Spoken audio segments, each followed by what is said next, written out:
Imana iranka amasengesho y'abategetsi basomborotsa intambara kandi bafise ibiganza vyuzuye amaraso. Inzira y'ubwenge. Leta ya Vatikano irerekana aho ihagaze ku bijanye n'intambara iri kubera mu buseruko bwo hagati yasomborokejwe na leta ya Trump ifadikanije na leta ya Netanyahu kuva kwa 28 Ruhumu 2026 aho Israeli na Amerika batera Irani. Kuko Vatikano gushika no munsi yiyamiriza yivuye inyuma ingendo ya Trump na Netanyahu yo gusomborotsa intambara kuri Irani. Inzira y'ubwenge.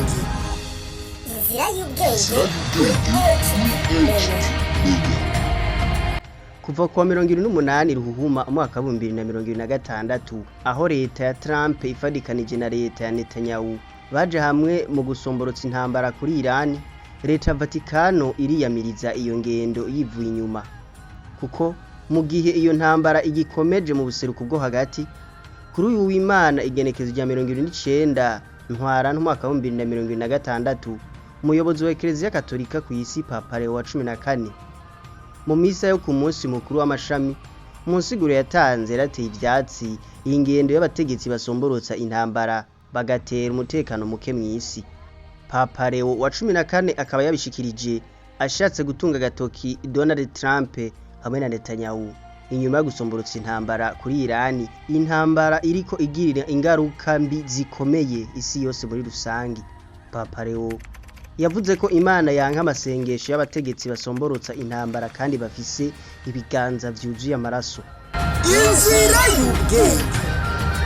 Aya n'amajambo yasobanuwe nko kwiyamiriza intambara ya leta zunze ubumwe za Amerika na Israeli bagavye kuri Irani. Yagize ati, uyu niwe Mana yacu, Yezu, umwami w'amahoro, yanka intambara kandi nta muntu yomwitwaza mu guha impamvu intambara. Yongeye agira ati, ntabwo Yezu yumva amasengesho y'abasomborotsa intambara ahubwo arayanka. Asubiramwo amajambo yo muri Bibiliya akagira ati, nubwo mwovuga amasengesho menshi sinzoyumva ibiganza vyanyu vyuzuye amaraso. Inzira y'ubwenge.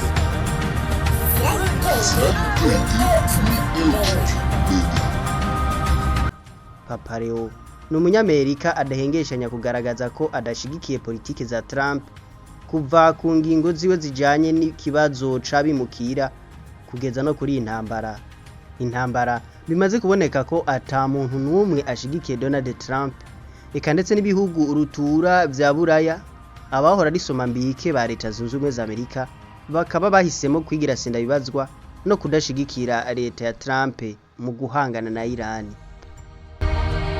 Inzira y'ubwenge.